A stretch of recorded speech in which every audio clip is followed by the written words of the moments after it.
ಸ್ನೇಹಿತರೆ ನಮಸ್ಕಾರ. Big boss Kannada season 12 ದಿನದಿಂದ ದಿನಕ್ಕೆ ತುಂಬಾನೇ ರಂಗೇರ್ತಾ ಇದೆ. ಆದರೆ ಕಳೆದ ಒಂದೆರಡು ದಿನಗಳಿಂದ ಬಿಗ್ ಬಾಸ್ ಮನೆಯಲ್ಲಿ ಒಂದು ದೊಡ್ಡ ಚರ್ಚೆ ನಡೀತಾ ಇದೆ. ಅದು ಮರಿ ರಾಕ್ಷಸಿ ಅಂತಾನೆ ಕರೆಸಿಕೊಳ್ಳೋ ರಕ್ಷಿತಾ ಶೆಟ್ಟಿ ಬಗ್ಗೆ. ಹೌದು, ನಾನಿಲ್ಲದೆ ಈ ಮನೆಯಲ್ಲಿ ಸ್ಪಾರ್ಕ್ ಇಲ್ಲ, ನಾನೇ ಎಲ್ಲ ಅಂತ ಅಂದ್ಕೊಂಡಿದ್ದ ರಕ್ಷಿತಾಗೆ ಈಗ ಮನೆಯವರು ಸರಿಯಾಗಿ ಬೆವರಿಳಿಸಿದ್ದಾರೆ. ಈ ಇಂಟ್ರೆಸ್ಟಿಂಗ್ ವಿಷಯದ ಬಗ್ಗೆ ಇವತ್ತು ಮಾತನಾಡೋಣ. ಈ ವಿಡಿಯೋ ಸ್ಕಿಪ್ ಮಾಡದೆ ಪೂರ್ತಿ ನೋಡಿ, ಯಾಕಂದ್ರೆ ಇಲ್ಲಿ ರಕ್ಷಿತಾ ಅವರ ಆಟದ ಅಸಲಿ ಮುಖವಾಡ ಕಳಚಿ ಬೀಳ್ತಾ ಇದೆ. ಇದರ ಬಗ್ಗೆ ಇನ್ನಷ್ಟು ಮಾಹಿತಿಯನ್ನ ನೋಡೋಕ್ಕಿಂತ ಮುಂಚೆ ನಮ್ಮ ಯೂಟ್ಯೂಬ್ ಚಾನಲ್ಗೆ ಹೊಸಬರಾಗಿದ್ರೆ ದಯವಿಟ್ಟು ಸಬ್ಸ್ಕ್ರೈಬ್ ಆಗಿ, ಹಾಗೆ ನಮ್ಮ ಫೇಸ್ಬುಕ್ನಲ್ಲಿ ಫಾಲೋ ಆಗಿ. ಸ್ನೇಹಿತರೆ, ರಕ್ಷಿತಾ ಶೆಟ್ಟಿ ಅವರು ಸೀಕ್ರೆಟ್ ರೂಮ್ನಿಂದ ವಾಪಸ್ ಬಂದ ಮೇಲೆ ಒಂಥರ ವಿಚಿತ್ರವಾಗಿ ಆಡ್ತಿದ್ದಾರೆ ಅಂತ ನಿಮಗೆ ಅನ್ನಿಸ್ತಿತ್ತ? ಅವರು ಮನೆಯೊಳಗೆ ಬರ್ತಿದ್ದ ಹಾಗೆ ಹೇಳಿದ ಒಂದು ಮಾತು ಎಲ್ಲರನ್ನೂ ಕೂಡ ಕೆರಳಿಸಿತು. ಅದೇನಪ್ಪ ಅಂತ ಹೇಳಿದ್ರೆ, ನಾನು ಸೀಕ್ರೆಟ್ ರೂಮ್ನಲ್ಲಿ ಇದ್ದಾಗ ಮನೆಯನ್ನು ನೋಡ್ತಾ ಇದ್ದೆ, ಅಲ್ಲಿ ಏನೂ ಕೂಡ ಇರಲಿಲ್ಲ, ಯಾವ ಸ್ಪಾರ್ಕು ಇರಲಿಲ್ಲ, ಬರೀ ಬೋರಿಂಗ್ ಆಗಿತ್ತು ಅಂತ. ಅಂದರೆ ಅವರ ಅರ್ಥ ಏನು? ತಾನಿಲ್ದಿದ್ರೆ ಬಿಗ್ ಬಾಸ್ ಶೋನೇ ನಡೆಯಲ್ಲ ಅನ್ನೋ ಹಾಗೆ ಮಾತನಾಡಿದ್ದು ಮನೆಯವರಿಗೆ ತುಂಬಾನೇ ಇರಿಟೇಟ್ ಮಾಡಿದೆ. ಬಿಗ್ ಬಾಸ್ ಅನ್ನೋದು ಒಂದು ಟೀಮ್ ವರ್ಕ್, ಒಬ್ಬರಿಂದ ಶೋ ನಡೆಯುತ್ತೆ ಅನ್ಕೊಳ್ಳೋದು ಎಷ್ಟು ಸರಿ ಅಲ್ವಾ? ಇನ್ನು ರಕ್ಷಿತಾ ಜೊತೆ ಸೀಕ್ರೆಟ್ ರೂಮ್ನಲ್ಲಿರುವಂಥ ಧ್ರುವಂತ್ ಅವರು ಮನೆಯೊಳಗೆ ಬಂದಾಗ ರಕ್ಷಿತಾ ಅವರ ಅಸಲಿ ಆಟವನ್ನ ಬಯಲು ಮಾಡೋದಕ್ಕೆ ಶುರು ಮಾಡಿದ್ದಾರೆ. ರಕ್ಷಿತಾ ಅವರು ಆಚೆ ಇದ್ದಾಗ ಮನೆಯಲ್ಲಿ ಯಾವುದೇ ವ್ಯತ್ಯಾಸ ಆಗಿರಲಿಲ್ಲ ಅನ್ನೋದನ್ನ ಧ್ರುವಂತ್ ಪರೋಕ್ಷವಾಗಿ ಸಾಬೀತು ಮಾಡಿದ್ದಾರೆ.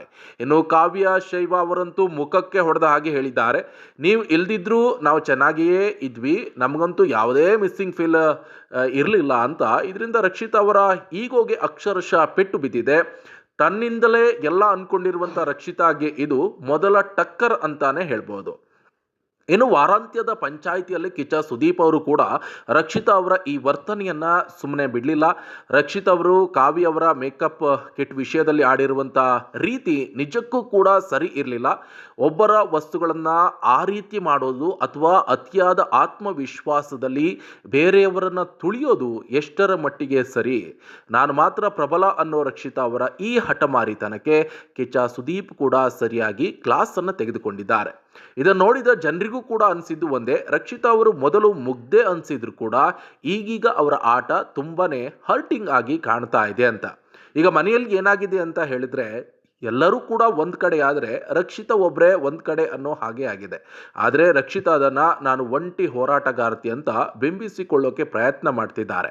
ಆದರೆ ರಕ್ಷಿತಾ ಅವರು ಮಾಡುವಂಥ ಚಿಕ್ಕ ಪುಟ್ಟ ತಪ್ಪುಗಳು, ಅಂದರೆ ಊಟ ಮಾಡುವಾಗ ಹಲ್ಲುಜ್ಜದ ವಿಚಾರದಿಂದ ಹಿಡಿದು ಎಲ್ಲರ ಜೊತೆ ಜಗಳ ಮಾಡೋ ತನಕ ಅವರನ್ನು ಮನೆಯಲ್ಲಿ ಕೆಟ್ಟದಾಗಿ ತೋರಿಸ್ತಾ ಇದೆ. ಉಳಿದ ಸ್ಪರ್ಧಿಗಳು ಈಗ ರಕ್ಷಿತಾಗೆ ಪ್ರತಿ ಹೆಜ್ಜೆಯಲ್ಲೂ ಕೂಡ ಟಕ್ಕರ್ ಕೊಡ್ತಾ ಇದ್ದಾರೆ.